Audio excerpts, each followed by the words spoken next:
Hello people and welcome to my channel where I teach you how to forge a steel. Today I've got another important video for you. In this one I'm going to talk about the best advanced complete core workout. If you're a beginner, then please go to my channel and search for beginner core workouts. And I'm going to talk a little bit more on why is this video important right after the quick preview of the exercises that we're going to do today. First, we are going to start with V-folds, one of the best abdominal exercises in the world for targeting rectus abdominis. Then, we'll jump to the side knee raises. This one is going to target primarily obliques. After that, we'll go to lower back extensions, and with this one, we will target the erector spinae muscle group.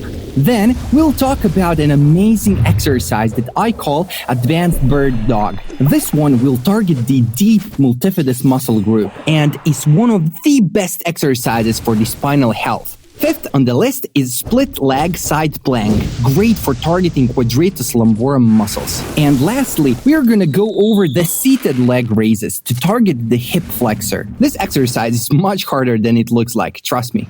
And now I want to talk about why is this video important and what is core. Well, I'm glad you asked. A lot of people will refer to six-pack as core, but core is much more than just abs. Core is, in simple terms, a central part of your body that connects your upper to lower body. And interestingly, the only structure that is really hard connection between your upper and lower body and provides your core with stability is your vertebral column. There's no other bones or hard tissue from your ribs down to your pelvis except your spine. Everything else is just a soft tissue whose main role is in helping spinal stabilization. And since it's such a vulnerable area, it's prone to injury, so we can see why is there so many spinal issues in the world. Therefore, we need to strengthen up these muscles as much as possible in order to increase the core stability to take the load off of the spine, which will make your spine healthy and your discs nice and hydrated. And now I want to mention the main core muscle groups that we're going to attack today. First one is rectus abdominis, aka six-pack. Second one is obliques, these non-supinal muscles on the side here. Third one is erector spinae, a very important muscle group that is often neglected and plays a very big role in spinal health. Fourth one is hip flexor. Fifth one, my favorite, multifidus. It's very deep muscle group, consists of many small muscles that surround your spinal column and plays the biggest role in spinal stability. Last but not least, a muscle that for some reason people tend to ignore, quadratus lumborum, whose main role is vertical pelvic stabilization. Before I jump to exercises, I'm going to show you a correct technique and how to properly execute it. Let's go! Alright, let's start with V-folds. This exercise requires some coordination, so it might be tricky for some of you until you get the hang of it. Lay on your back and place your arms next to your head. Keep your arms and legs straight and lift them off the ground slightly. Shoulders should be off the ground too. This is the starting position. The goal of this exercise is to fold in half, trying to reach for your toes with your fingers. Don't bend legs or arms as you are folding. Both your legs and arms should be straight, with elbows and knees being locked. As you are engaging, you should lift your legs and upper body at the same time so they should move towards each other simultaneously. Don't lift your legs first and then follow with your upper body, or lift your upper body first and follow with your legs. They have to move towards each other and back simultaneously. As you're going up, don't lift your arms first and follow with the upper body, but try to lift your upper body at the same time as you are lifting your arms.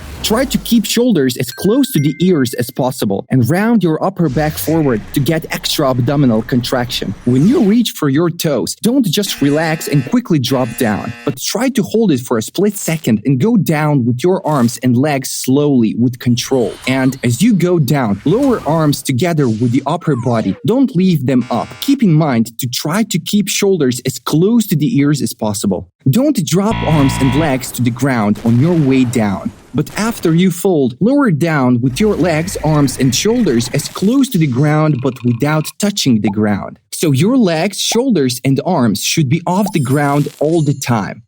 Try to avoid partial reps and try your best to go all the way up and lower all the way down slowly with control. If you don't have enough of strength to do exercise correctly, do supported V-folds instead until you build enough of strength to do V-folds. Please check my beginner abs exercise video for detailed instructions on how to do a supported V-folds. Now, we're gonna talk about side knee raises. They are primarily going to attack the oblique muscles. Grab the bar or something you can hang from. Avoid placing hands too close together because this will make you unstable. For the best stability, grab it a bit wider than the shoulder width. From there, you should twist your hips to the side and then lift your knees as high as possible on that side. Let's say you twist to the right side, so your right hip is facing forward. You should lift your right hip as high as possible while bending your torso to that side. And imagine basically trying to kick yourself in the face with the right knee. When you reach top position with your knees, don't straighten the body and lower knees facing forward, but try your best to remain in that side twisted position while lowering the legs and keep it twisted all the way till your body is straight. Then twist to the other side and repeat whole lift on that side. You can pump the reps only on one side and then switch to the other side, but I prefer to do it alternately. One rep on one side, then twist to another side, repeat, and so on. That way you will target both sides equally and avoid disbalances. Don't lift your knees facing forward and twist only at the top lift. I see a lot of people do it, but that will not target obliques properly. Twist to the side at the start and try your best to remain in that twisted position all the way up and down. The most important thing regarding this exercise is to not swing, because swinging will generate momentum that will help you lift the knees, which will take the pressure from obliques and make exercise useless. So try your best to keep your body steady and use the strength of your abdomen to lift the knees and hips up. Keep whole motion up and down, slow and controlled. It is especially important to keep it slow on the way down while you're lowering the knees. Don't relax and drop your legs down quickly. That will make you miss 50% of the benefit of the exercise, because eccentric is as important as concentric, and it will also make you swing. Keep it slow all the way down. When you reach highest point with your knees, try to hold it for a bit before lowering down. And don't just lift the knees and keep the rest of the body hanging straight. But as mentioned, try to lift knees as much as possible by imagining kicking yourself in the face and bending your torso as much as you can. And if this exercise is too hard for you, you can do exercise that I call heel touches. Please go to my beginner core workout video for detailed instructions on how to do heel touches. Next up is lower back extensions. This exercise mainly focuses on erector spinae muscles. Of course, it can be done on the floor, but range of motion will be limited, so you will not get a good stretch for that muscle group because ground limiting you. You can do it on the edge of a bench and find a partner to hold your legs if you have that luxury. But for rest of us that work out alone, find a belt or something to fix the legs to a bench to do the exercise. Or even better, you can do them on dip bars like this. Just make sure to put a towel or pillow under the pubic bone, as it will hurt in the beginning if you don't.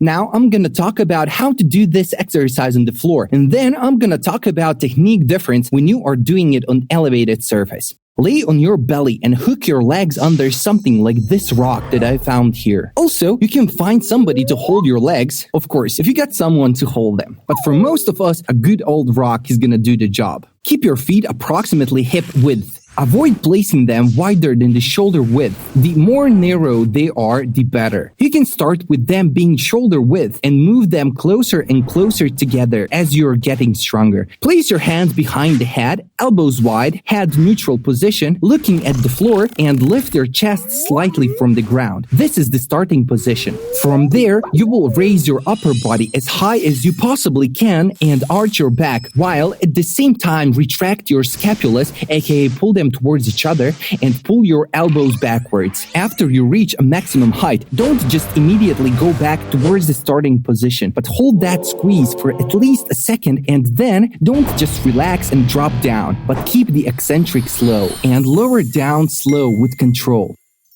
Don't rest on the ground during the exercise, but when you lower down, get close to the ground with your chest, but don't touch the ground. Also, don't bring elbows together, but keep them wide apart whole time. And now, I'm gonna talk about if you are doing it from a bench or other elevated surface. You should follow pretty much the same rules, except when you go down, go as low as possible to get as best stretch as possible in your lower back. And the placement of the hips against the edge will greatly impact the difficulty. The higher edge is on your torso, the easier. And the lower it is, the harder. You can play with it and try to place hips closer to or further from edge to figure out your difficulty. But I suggest that the edge should be at the mid of the pubic bone. But anyway, difficulty should be so you can do 10 to 15 reps to failure. Pretty much same applies for when you're doing it on dip bars. And I definitely prefer to do them here because you get that amazing stretch of the back muscles on the way down. So the range of motion is just amazing. And if you don't have enough of strength to do this exercise, you can do the opposite leg and arm backward raises. Please visit my beginner core workout video for detailed instructions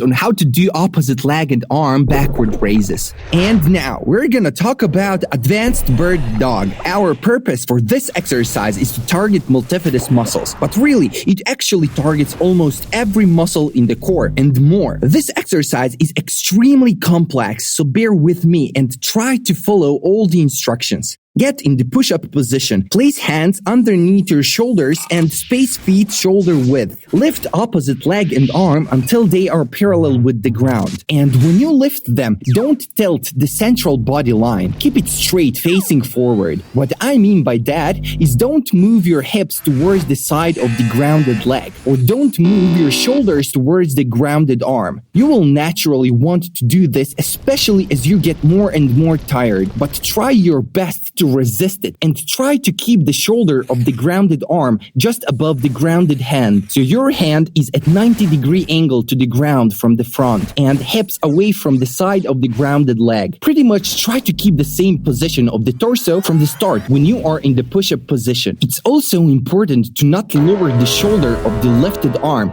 or lift it too high. Keep it in line with the other shoulder parallel with the ground. Same goes for the hip. Don't sink down or lift too high, but keep it in the middle. Try to keep the lifted arm straight forward in front of the shoulder. Don't lean with it towards or away from central line. Same with the lifted leg. Don't lean in or out with it, but keep feet shoulder width. And also, don't lower arm down. You will naturally want to do this as you're getting tired. Also, don't lift too high. Keep it parallel with the ground too. It's very important to not arch your lower back and sink with your hips down. Also, don't lift your hips and stick your butt up. Keep upper body and grounded leg in a straight line and keep your lower back neutral. It's very important to be mindful of this, as extensive arch in lower back in this position can put a lot of pressure on your spine, which can lead to injury. In the beginning, you will probably be a bit unstable and wobbly because deep balancing muscles might be weak, but try to avoid placing lifted arm and leg on the ground and try to balance the position. And as the deep muscles get more and more stronger, you will be more stable. In the beginning, you will just hold that position until you get strong enough to hold it for 25 to 30 seconds with the perfect form. And after that, you will do arm and leg lifts. So you will lift and lower arm and leg for 10 to 15 reps,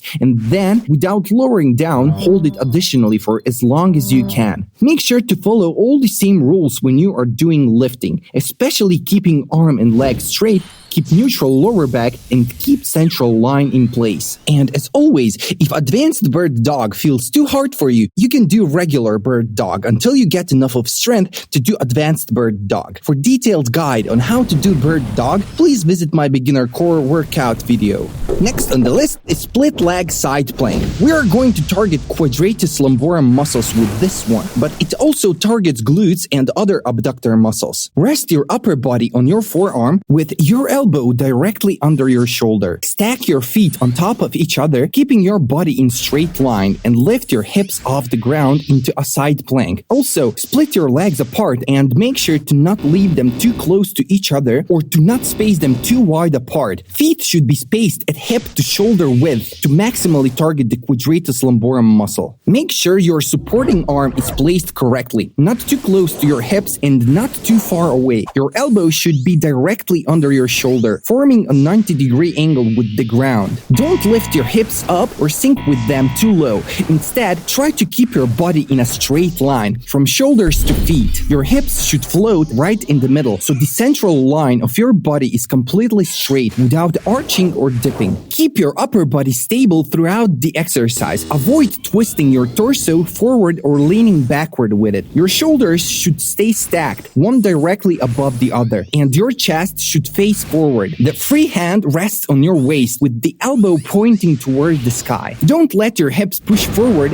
or your butt stick out behind you. Keep your pelvis neutral so the entire side of your body stays aligned, so your body has to form a straight line from your shoulders to your feet when viewed from the side. Don't let your top leg slide behind your body, and don't swing with it forward either. Keep both legs aligned. Your top foot should stay stacked directly above the bottom one. Also, don't bend the top leg. Keep it straight with the knee fully locked. Keep head in neutral position. Look straight in front of you. Once you're strong enough to hold the starting position for 25 to 30 seconds, you can begin performing split leg side plank raises. In this movement, lift the top leg while lifting your pelvis up by pushing through the grounded leg. The goal is to move both legs away from the central line and then back towards it in sync. One leg lifts up, the other pushes up, and they return towards each other together. Do 5 to 10 controlled reps, and after your last rep, hold the starting side plank split leg position for as long as you can. And if this exercise is just too hard for you, you can do half side plank split leg until you get enough of strength to do this one. For detailed instructions on how to do half side plank split leg, please visit my beginner core workout video.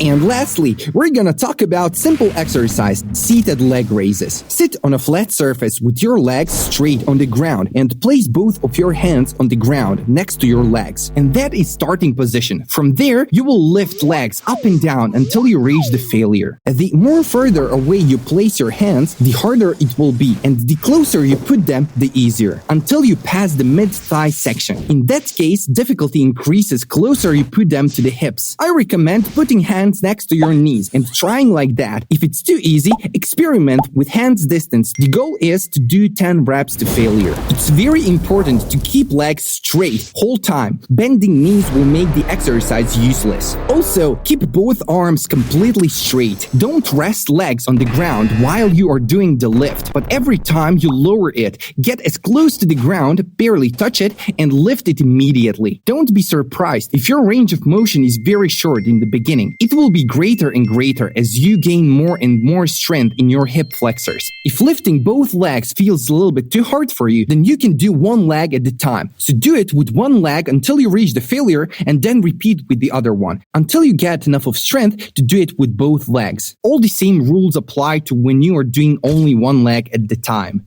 Now, to wrap this video up, I would once again like to mention the importance of training core. Putting accent on having a strong core is very important for your health and longevity.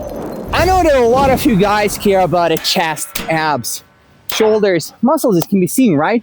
No one really cares about a deep muscle that you can't even see until life hits you, and then you regret deeply not caring about it. Trust me, I know. I've spent 5 years of my life desperately trying to heal my back because I was young and stupid, training only my upper body, legs, abs, ignoring the rest of the core, especially lower back. And that mistake put me in bed, and I've paid a price for my negligence. A lot of people of today's world suffer from spinal issues due to sedentary lifestyle. So one of the best things that you can do to prevent that is to train your core. That being said, thank you guys for watching this video. I hope that I made everything clear for you and that you're going to get your core to the next level starting today. If I missed something, please let me know down in the comments. Also, comment below if you want to see any particular content in the future. Like it if you liked it. God, no, please, why would you? But above all, guys, please share this video so as many people as possible can have access to it. And don't forget to subscribe, not miss any future content. So you too can look like you're carved out of marble.